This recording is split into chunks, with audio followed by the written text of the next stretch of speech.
Hallelujah. ദൈവനാമം മഹത്വമെടുക്കുമാറാകട്ടെ. ഒരിക്കൽ കൂടെ ഏവർക്കും ക്രിസ്തുവിൽ സ്നേഹ വന്ദനം. 77-ാം സങ്കീർത്തനത്തിന്റെ 11-ാമത്തെ വാക്യം, ഞാൻ യഹോവയുടെ പ്രവൃത്തികളെ വർണ്ണിക്കും, നിന്റെ പണ്ടത്തെ അത്ഭുതങ്ങളെ ഞാൻ ഓർക്കും.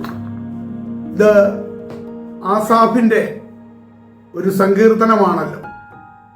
വളരെയധികം മാനസിക പിരിമുറുക്കത്തിൽ ആയിരുന്ന ആസാഫ് അതിൻ്റെ നടുവിൽ ചില പ്രയാസങ്ങളും ദുഃഖങ്ങളും വേദനകളും എല്ലാം താൻ കർത്താവിൻ്റെ മുമ്പിൽ ഇറക്കി വെച്ചുകൊണ്ട് വളരെ ശബ്ദത്തോടെ നിലവിളിക്കുന്നതാണ് നമുക്ക് ഈ സങ്കീർത്തനത്തിൽ കാണുവാനായിട്ട് കഴിയുന്നത്. എന്നാൽ ആ മാനസിക പിരിമുറുക്കങ്ങളിൽ താൻ നിരാശപ്പെട്ടു പോകുകയല്ല. പ്രത്യുത അവിടെ അത്രത്തോളം ശബ്ദമുയർത്തി ദൈവത്തോട് കരയുന്ന ആസാഫിനെ നമുക്കിവിടെ കാണുവാനായിട്ട് കഴിയുകയാണ്.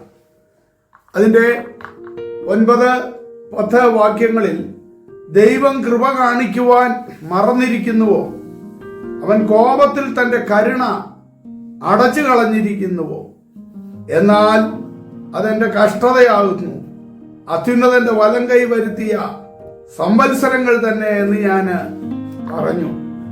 ചില ചോദ്യങ്ങളൊക്കെ താനിവിടെ ചോദിക്കുന്നുണ്ട്. എന്താണ്?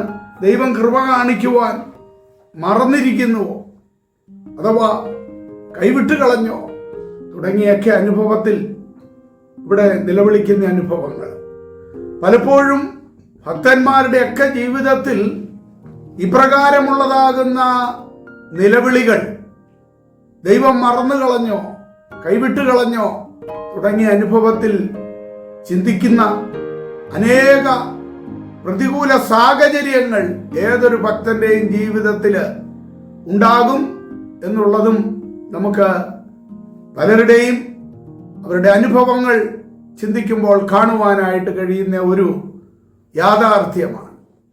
ഇവിടെ ഒരിക്കലും മായ്ക്കുവാൻ കഴിയാത്ത വേദനയുടെ പ്രതീകമായ കഠിന വ്യതയോടും കരച്ചിലോടും അപ്രകാരമുള്ള ആ അഭയയാചനയോടും കൂടെ താൻ ദൈവസന്നിധിയിൽ ആയിരുന്നു ഈ സന്ദർഭങ്ങളിലെല്ലാം. പെട്ടെന്ന് അവിശ്വസിച്ച് പിറുപിറുത്ത് പിന്മാറിപ്പോകുന്ന ആസാഫിനെ അല്ല നാം ഇവിടെ കാണുന്നത്. പ്രത്യുത അപ്പോഴും താൻ ദൈവസന്നിധിയിൽ ധ്യാനനിരതനായിരിക്കുന്ന ആസാഫിനെയാണ് നമുക്ക് കാണുവാനായിട്ട് സാധിക്കുന്നത്. ഇവിടെ നാം വായിച്ചതുപോലെ 11-ാം വാക്യത്തിൽ, ഞാൻ യഹോവയുടെ പ്രവൃത്തികളെ വർണ്ണിക്കും, നിന്റെ പണ്ടത്തെ അത്ഭുതങ്ങളെ ഞാൻ ഓർക്കും. പുറകോട്ട് തിരിഞ്ഞ് ദൈവം പണ്ട് ചെയ്തതായ കാര്യങ്ങൾ, നടത്തിയ വിധങ്ങൾ താൻ പുറകോട്ട് തിരിഞ്ഞ് ഓർക്കും എന്നാണ് അവിടെ നമുക്ക് കാണുവാനായിട്ട് കഴിയുന്നത്. സ്പർജൻ അതിനെക്കുറിച്ച് പറഞ്ഞിരിക്കുന്നത്, വിശ്വാസത്തിന് കഠിനമേറിയ 7 വർഷത്തെ ക്ഷാമമുണ്ടെങ്കിലും തൻ്റെ ധ്യാനപ്പുരകൾ തുറന്നു വെച്ചുകൊണ്ടിരിക്കുന്നു എന്നാണ്. അഥവാ മിസ്രയീമിലെ മിസ്രയീമിലെ യോസേഫിനെ പോലെയാണ് ഓർമ്മ എന്നതാണ് സ്പർജൻ അതിനെക്കുറിച്ച് പറയുവാനായിട്ട് ഇടയായിട്ടുള്ളത്. അതെ, നമുക്ക് പ്രയാസങ്ങളും പ്രതികൂലങ്ങളും എല്ലാം കടന്നു വരും. അതിൻ്റെ നടുവിൽ പിറുപിറുക്കുകയോ അവിശ്വസിക്കുകയോ ചെയ്യുകയല്ല. പ്രത്യുത ആ സന്ദർഭങ്ങളിലൊക്കെ ദൈവമുൻപാകെ ധ്യാനനിരതരായി കർത്താവിന്റെ സന്നിധിയിൽ ചിലവഴിക്കുന്ന ദൈവ കുഞ്ഞുങ്ങൾക്ക് നിശ്ചയമായിട്ടും ആശ്വാസം കണ്ടെത്തുവാനായിട്ട് കഴിയും. ലോകമനുഷ്യൻ ആ സന്ദർഭങ്ങളിൽ നിരാശപ്പെട്ട് ജീവിതം അസ്തമിപ്പിക്കുന്നു, അല്ലെങ്കിൽ വലിയ മാനസിക ടെൻഷനിലായിത്തീരുന്ന അനുഭവങ്ങൾ. എന്നാൽ ദൈവകുഞ്ഞുങ്ങൾ അവിടെ ദൈവസന്നിധിയിൽ അതിന് പരിഹാരവും ആശ്വാസവും കണ്ടെത്തുകയാണ് ചെയ്യുന്നത്. ഇവിടെ 10-ാം വാക്യത്തിൽ ആസാഫ് വീണ്ടും പറയുന്നത്, എന്നാൽ അതെന്റെ കഷ്ടതയാകുന്നു, അത്യുന്നതന്റെ വലം കൈ വരുത്തിയ സംവത്സരങ്ങൾ തന്നെ എന്ന് ഞാൻ പറഞ്ഞു. എന്ന് പറഞ്ഞാൽ അതിന് രണ്ടർത്ഥമുണ്ട്.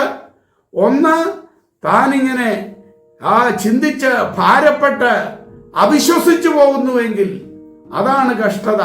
അവിശ്വാസം, അതാണ് കഷ്ടത. അതല്ല, മറ്റൊന്ന്, ദൈവം തന്നെ അനുവദിച്ചതായ ഈ കാര്യങ്ങളെല്ലാം അത് തിന്മയ്ക്കല്ല നന്മയ്ക്കായിട്ടാണ് എന്ന് ആസാഫ് അവിടെ കാണുന്നതാണ് നമുക്ക് കാണുവാൻ കഴിയുന്നത്. അതേ പ്രിയമുള്ളവരെ, പലപ്പോഴും പ്രാർത്ഥിച്ച പല വിഷയങ്ങൾക്കും മറുപടി കിട്ടാതെ, അല്ലെങ്കിൽ കുഞ്ഞുങ്ങളുടെ വിഷയങ്ങളാകാം, ഭാവിയുടെ വിഷയങ്ങളാകാം, രോഗത്തിന്റെ വിഷയങ്ങളാകാം, ശുശ്രൂഷയിൽ ഏറിയ നാളുകളായി കരഞ്ഞിട്ടും ഒരാത്മാവിനെ കാണുവാൻ കഴിയാത്തതായ വേദനയായിരിക്കാം ഒരു ദൈവദാസനെ സംബന്ധിച്ചിടത്തോളം ഏറ്റവും വലുത്. ഇങ്ങനെ വിവിധങ്ങളായ നിലകളിൽ ഭാരപ്പെടുമ്പോൾ നാം നമ്മുടെ വിശ്വാസം ക്ഷയിച്ചു പോകാതെ വേണം വിശ്വാസത്തിൽ വളരെ ധൈര്യത്തോടുകൂടെ ദൈവത്തിന്റെ തിരുമുഖത്തേക്ക് നോക്കുന്നെങ്കിൽ അല്പകാലത്തെ പ്രയാസങ്ങളോ പ്രതികൂലങ്ങളോ ഒക്കെ ഉണ്ടെങ്കിലും ഇവിടെ നമുക്ക് ആസാഫിനോട് ചേർന്ന് ചില പ്രത്യാശയുടെ ഗാനങ്ങൾ പാടുവാനായിട്ട് കഴിയും എന്നുള്ളതിന് യാതൊരു സംശയവുമില്ല. ആ ദൈവത്തിന്റെ കരത്തിൽ സമ്പൂർണമായി നമ്മെ തന്നെ നമുക്ക് ഏൽപ്പിക്കാം. അവിടുന്ന് നമ്മെ വീണ്ടും ബലപ്പെടുത്തുമാറാകട്ടെ.